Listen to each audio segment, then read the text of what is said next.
naming Diyos.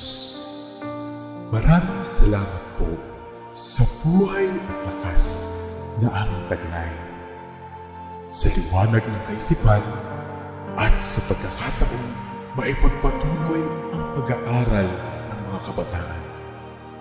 Gabayan po ang bawat isa sa amin. Anuman ang bahagi na aming gagampanan, naway maging maayos at matagumpay ang pagtuturo at pag-aaral na aming gagawin sa araw na ito. Patawarin mo po kami sa aming mga pagkulang at pagkakasala. At sa aming paggawa, ikaw po ang aming makasama. Amen.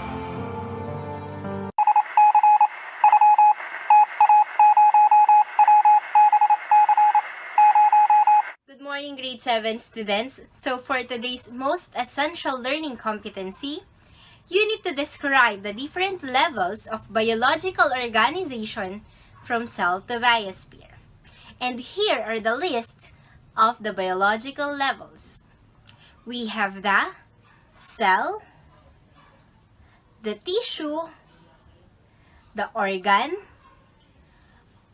system, organism, population, community, ecosystem, biosphere. Starting with cell, can you identify at least one type of cell that can be found in the human body?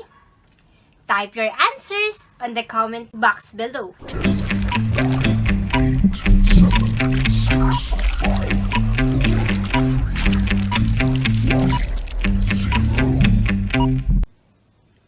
Okay, so we have here the white blood cells, correct? We also have here red blood cells. We have the skin cells, correct? Egg cell and the sperm cell, correct?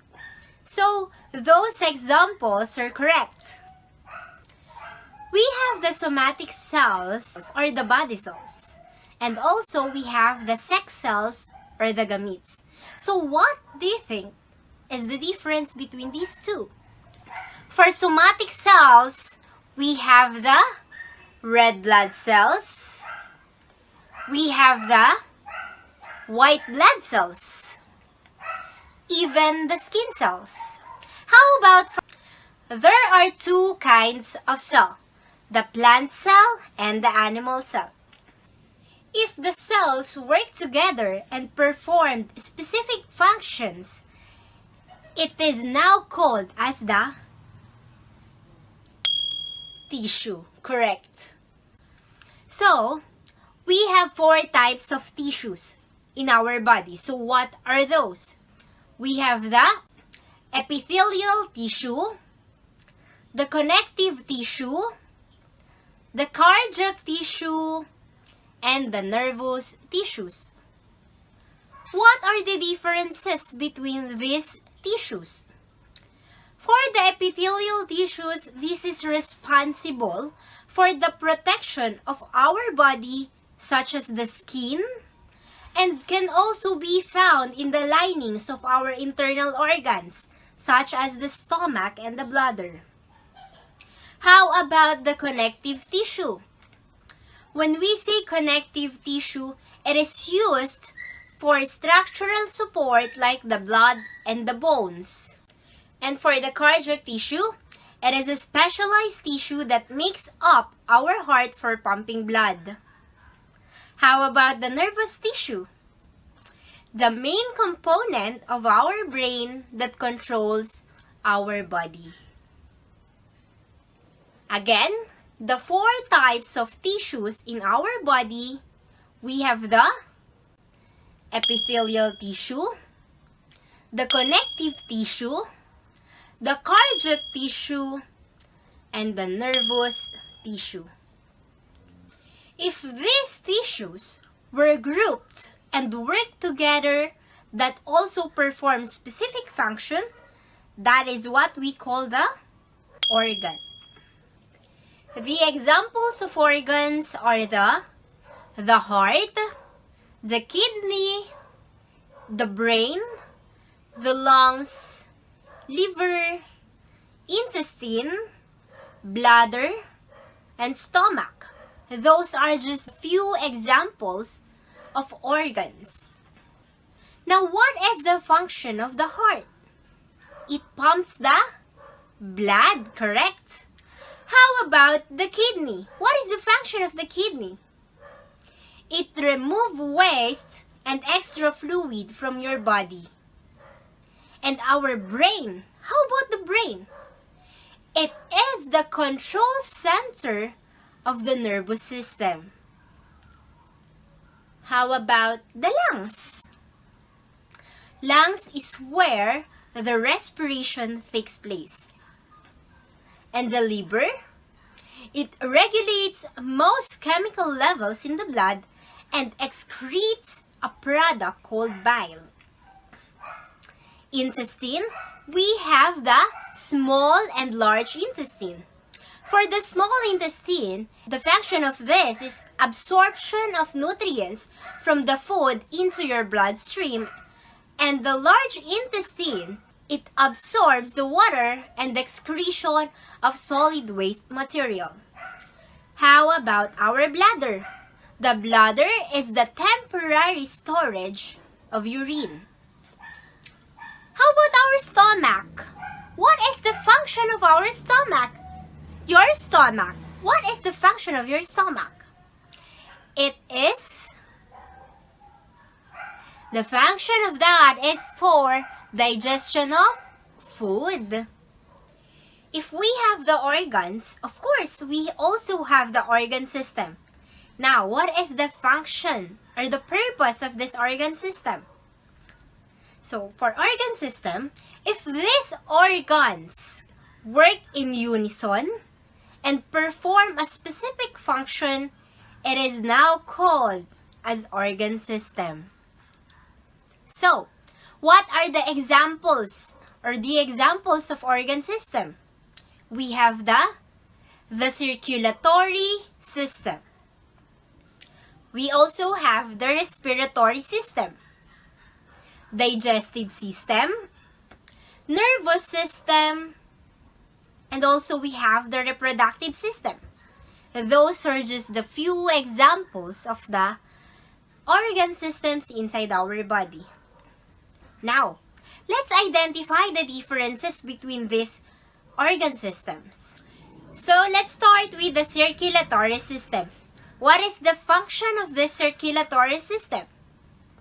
It permits blood to circulate and transport nutrients, oxygen, and remove waste products like carbon dioxide. How about the respiratory system?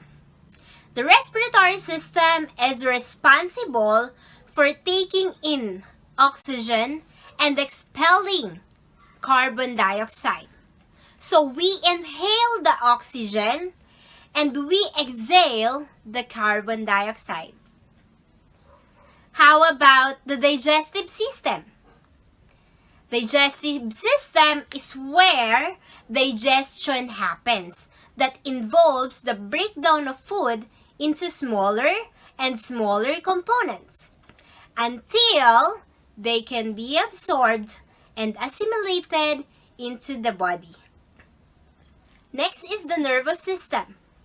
It is a complex collection of nerves and specialized cells known as neurons that transmit signals between different parts of the body. How about the reproductive system? It is an organ system by which humans reproduce and bear live offspring. Let's have some recap about the previous biological levels that we have tackled. What do you call the basic unit of life? Correct. It is the cell.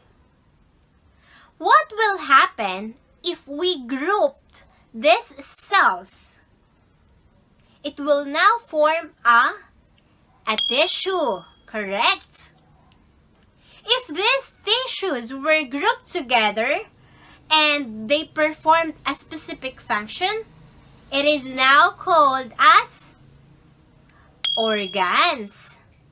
If these organs were grouped together and also perform a specific function, it is now called as organ system. Now, what do you think will happen if these organ systems are being grouped together? So, that is what we call the organism.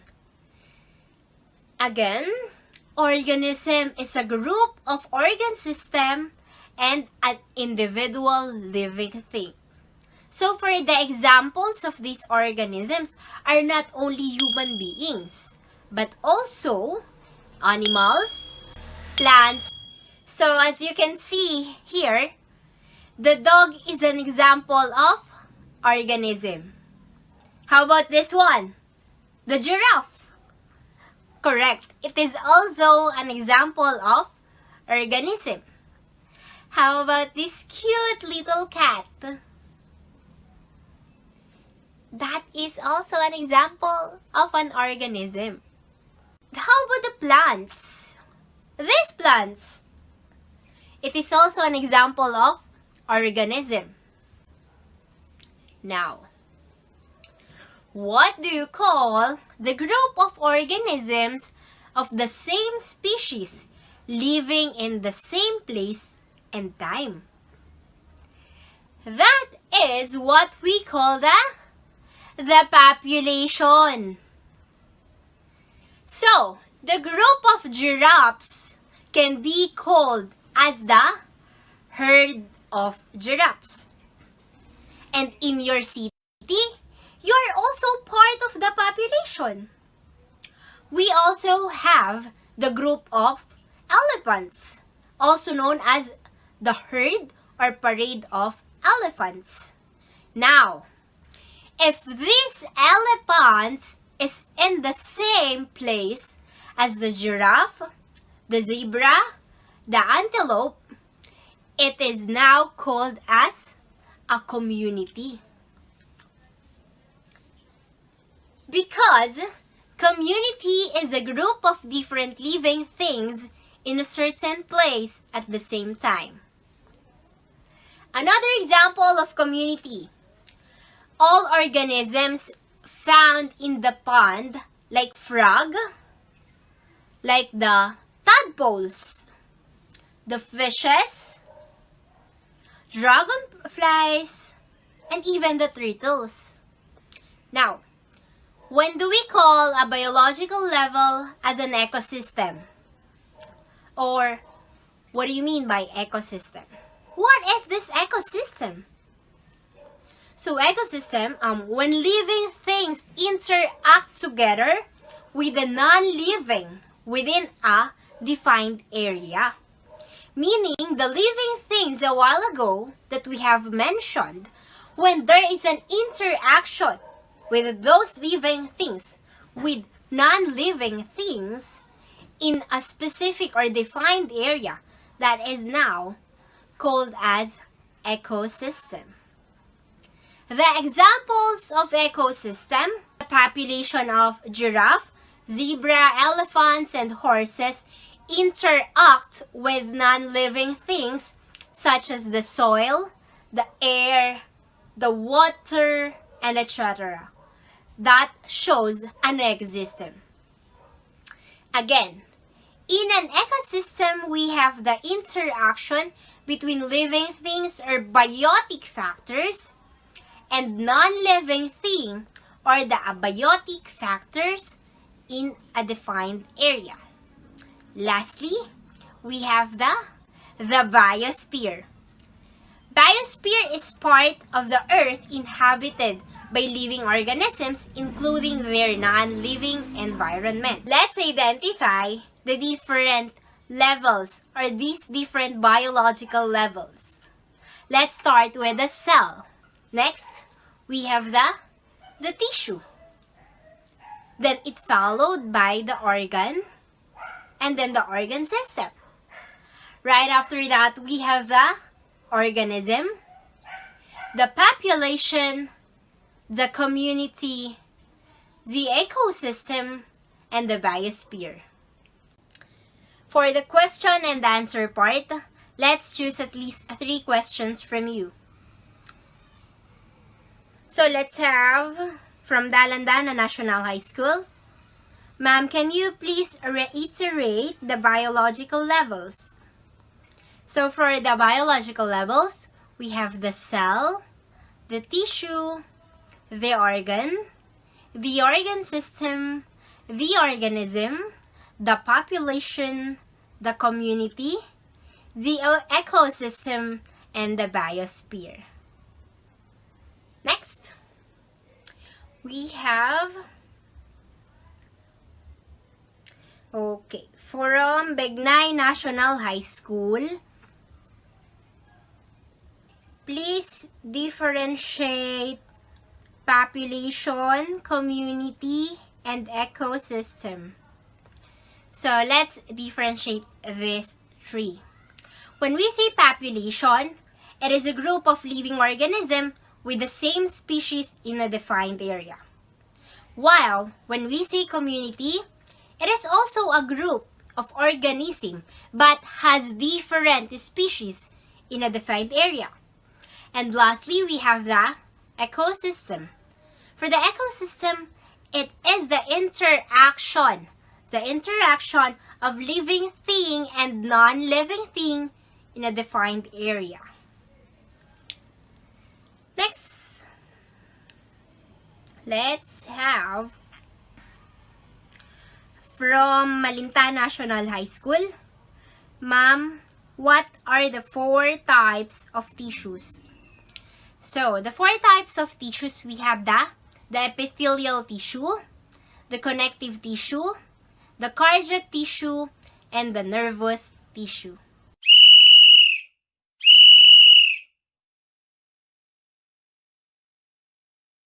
Before we end, be reminded that even though you are still a student, always take good care of yourself, your surroundings, and the environment on your own little ways, because those little things will make a big difference to the biological levels.